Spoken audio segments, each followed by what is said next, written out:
حالات کی گرفت بڑی سخت ہے، ہم اس گرفت میں ہیں، جو شاہین ہے اور ہم چڑیا، تو چڑیا اس سے کیسے بچے؟ چڑیا کے لیے بچنا شرط نہیں ہے، بلکہ چڑیا کے لیے عاقبت بچانا شرط ہے۔ تو یہ پہلی بات ہے، اس میں کوئی کنفیوژن پیدا نہیں ہونی چاہیے کہ بچانا عاقبت کو ہے۔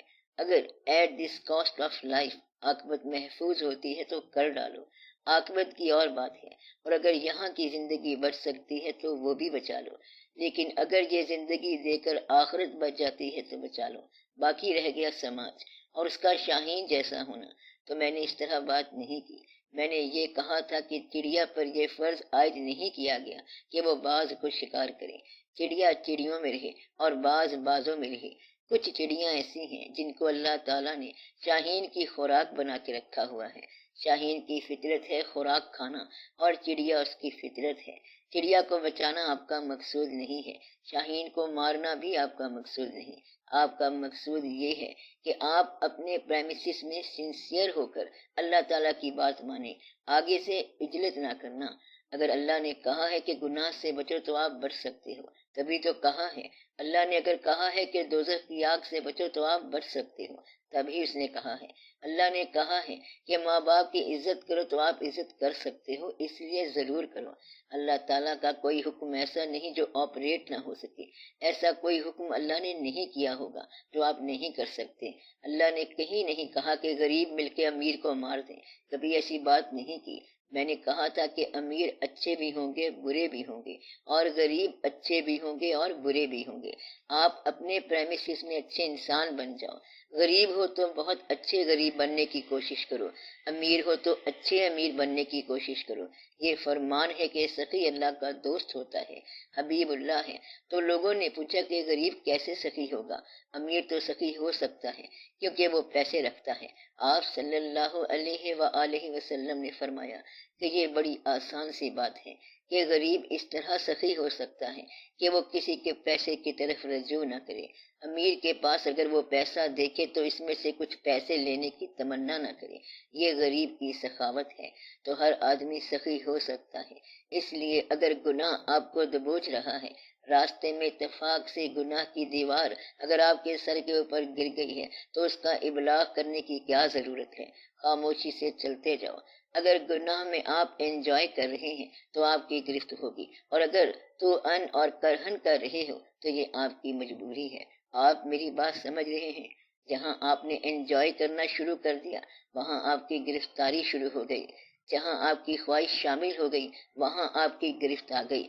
اگر مجبوری تھی تو پھر کہنے کی کیا ضرورت ہے؟ تو گناہ کیا ہے؟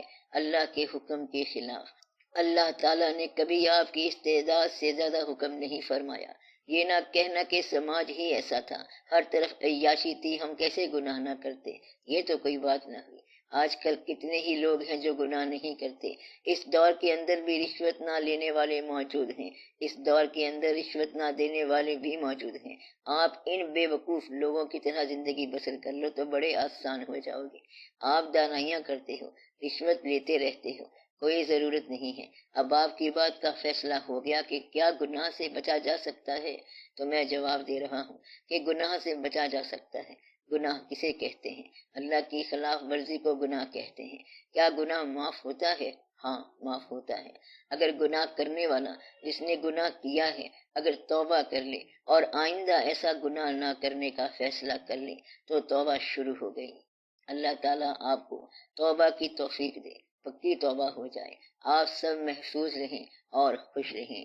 آمین برحمتک یا ارحم الراحمین۔ سر پوچھنا یہ ہے کہ ہمارا دوسرے پر کیا اثر ہوتا ہے اور دوسرے کا ہم پہ کیا اثر ہو سکتا ہے؟ اس معاشرے میں ہم دوسروں کا اثر قبول کر کے جو غلطی کریں تو اس سے کیسے بچ سکتے ہیں؟ جہاں آپ با اختیار ہیں وہاں آپ جواب دہ ہیں، اور جہاں آپ با اختیار نہیں ہیں وہاں آپ جواب دہ نہیں ہیں۔ با اختیار ہونے کا مطلب یہ ہے کہ حتی الامکان اپنی کوشش کرو، آگے پھر بحث نہیں کرنی۔ اللہ تعالیٰ تمہارے کیس کو تم سے بہتر سمجھتا ہے۔ یہاں تو آپ کہہ سکتے ہیں کہ حشر کے روز خدا پوچھے گا تو یہ کہہ دوں گا میں گناہ گار نہ تھا، اس نے گناہ گار کیا۔ جتنا آپ کے پاس امکان ہے اس کی کوشش کر لو، جہاں مجبور اور بے بس ہو جائیں وہاں خاموش ہو جائیں۔ کم از کم آپ اس کا ایکٹیو حصہ نہ بنیں اور کچھ نہیں کر سکتے، اس دشمن کو گرا نہیں سکتے تو گناہ کو کم از کم نظروں سے ہی گرا دو، اتنا تو آپ کر سکتے ہیں نا۔ بس یہ ٹھیک ہے، اللہ کا منشا یہ نہیں ہے کہ چڑیا جو ہے وہ شاہین کو گرفتار کر لے۔ اللہ کا منشا یہ ہے کہ انفرادی طور پر آپ کی تکمیل ہو، اور پھر انفرادی طور پر تکمیل ہونے کے بعد اجتماعی طور پر آپ کی تشکیل ہو جائے تو یہ خود بخود ہو جائے گی۔ تو سماج جہاں تک آنسریبل ہوتا ہے وہ الگ کہانی ہے۔ میں نے بتایا تھا کہ سماج کی آنسربلٹی اس دنیا میں ہے، انفرادی طور پر آپ اللہ کے آگے جواب دیں ہیں۔ یہاں مفر نہیں ہے تو وہاں بھی مفر نہیں ہے۔ وہاں آپ یہ نہیں کہہ سکتے کہ جناب سماج کی طرف سے یہ اینٹ ہمارے گھر میں آئی تھی، ہم کیا کرتے؟ جتنا کچھ کر سکتے ہو اتنا ضرور کرو۔ جہاں کچھ نہیں ہو سکتا وہ مجبوری ہے۔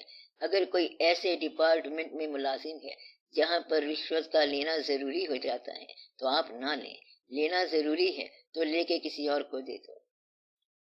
برائی تو اس کے حصے میں آئی تھی، برائی آئے گی، پیسہ تو نہیں آئے گا، کسی کام میں وہ پیسہ لٹا دو، کسی کے منصوبے میں شامل کر دو۔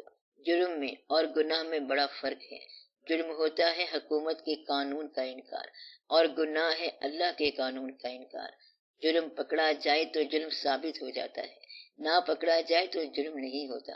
گناہ نہ پکڑا جائے تب بھی گناہ ہوتا ہے۔ گناہ اگر جنگل میں ہو، بیابان میں ہو، اندھیرے میں ہو، تاریکی میں ہو، صحرا میں ہو، دریا میں ہو یا کہیں بھی ہو، وہ گناہ ہے۔ اور جرم جب تک گرفت میں نہیں آتا وہ جرم نہیں ہوتا۔ اس لیے جرم جو ہے وہ دریافت پر جرم کہلاتا ہے، دریافت نہ ہو تو نہیں ہوتا۔ گناہ اگر دریافت نہ ہو تب بھی گناہ ہے۔ مطلب یہ کہ وہاں اللہ کے آگے بحث نہیں ہو سکتی، یہاں پر آپ بحث کرتے ہیں۔ اس میں دقت والی کیا بات ہے؟ جتنا گناہ سے بچ سکتے ہو بچ جاؤ، آپ رشوت لیا نہ کریں۔ اگر کسی نے زبردستی رشوت دی ہے تو جا کر دریا میں ڈال دو۔ اگر رشوت کے پیسے ضرور لینے ہیں تو اولاد کو نہ کھلانا، اس کی عاقبت خراب نہ کرنا، خود کھا لو، اور پھر تمہارے پیٹ میں جو آگ ہوگی اس کو برداشت کر لو۔